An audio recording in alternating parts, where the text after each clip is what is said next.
Laju deforestasi turun signifikan terendah dalam 20 tahun terakhir. Deforestasi di Provinsi Kaya Hutan cenderung tetap tinggi dia, dan kalau secara tren panjang dia meninggi gitu ya. Provinsi Kaya Hutan dia turun dan habis. Indonesia merupakan salah satu negara dengan hutan tropis terbesar di dunia. Hutan ini bukan hanya kekayaan alam, tetapi juga penopang kehidupan bagi manusia, satwa, dan keseimbangan lingkungan secara keseluruhan. Namun hari ini, kondisi tersebut sedang mengalami ancaman serius.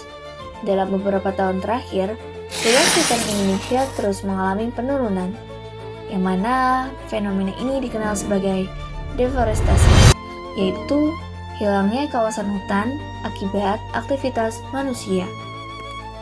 Apa yang terjadi saat ini bukanlah peristiwa biasa, ini adalah krisis yang nyata dan dampaknya sudah kita rasakan bersama. Indonesia memiliki sekitar 95 juta hektar hutan atau sekitar setengah dari total luas daratan. Namun, pada tahun 2024, Indonesia kehilangan sekitar 175.000 hektar hutan bersih, yang dimana jika diibaratkan, setiap hari kita kehilangan hutan seluas ratusan lapangan sepak bola. Yang lebih mengkhawatirkan adalah pada tahun berikutnya, deforestasi meningkat secara signifikan hingga mencapai lebih dari 433.000 hektar atau naik sekitar 66%. Deforestasi ini tidak terjadi di satu wilayah saja, melainkan tersebar di sebagian besar wilayah Indonesia, bahkan mencapai lebih dari 80% kabupaten dan kota. Hal ini menunjukkan bahwa permasalahan ini bersifat luas dan memerlukan perhatian serius. Dampak deforestasi tidak hanya dirasakan oleh lingkungan, tapi juga oleh kehidupan manusia. Hilangnya hutan berarti hilangnya habitat bagi berbagai satwa liar seperti orangutan, harimau, dan gajah.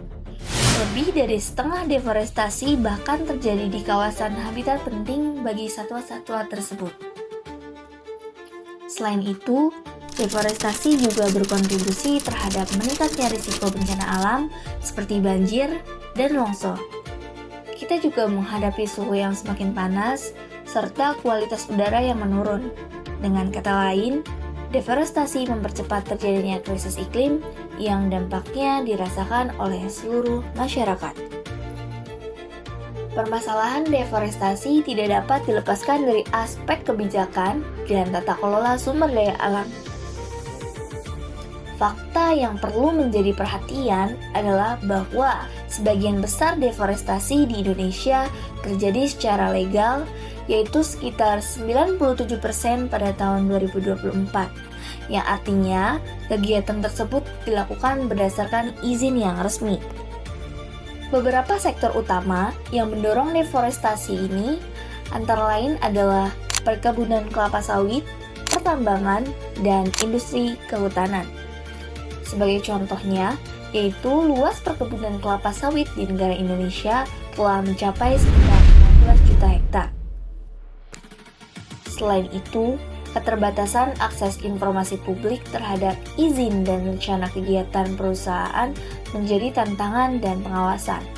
Tanpa transparansi, akan sulit memastikan bahwa pengelolaan hutan dilakukan secara bertanggung jawab. Deforestasi juga memiliki dampak sosial yang signifikan, di mana masyarakat adat dan lokal seringkali menjadi pihak yang paling terdampak, karena mereka bergantung langsung pada hutan untuk kehidupan sehari-hari. Namun, dalam banyak kasus, mereka justru tidak dilibatkan dalam proses pengambilan keputusan. Maka hal ini menimbulkan ketimpangan, di mana manfaat dari pemanfaatan hutan tidak dirasakan secara adil, sementara dampaknya harus ditanggung bersama. Meskipun situasinya serius, kita masih memiliki kesempatan untuk melakukan perubahan. Sebagai masyarakat, kita memiliki peran penting dalam menjaga keberlanjutan lingkungan. Selain itu, Kesadaran dan partisipasi aktif masyarakat, termasuk generasi muda, menjadi kunci dalam mendorong perubahan kebijakan yang lebih baik. Hutan bukan hanya sumber daya alam, tetapi juga penopang kehidupan kita bersama. Apa yang kita lakukan hari ini akan menentukan kondisi lingkungan di masa depan. Oleh karena itu, menjaga hutan bukan hanya tanggung jawab pemerintah, melainkan tanggung jawab kita semua. Karena ketika hutan hilang, kita bukan hanya kehilangan alam, tetapi juga kehilangan masa depan.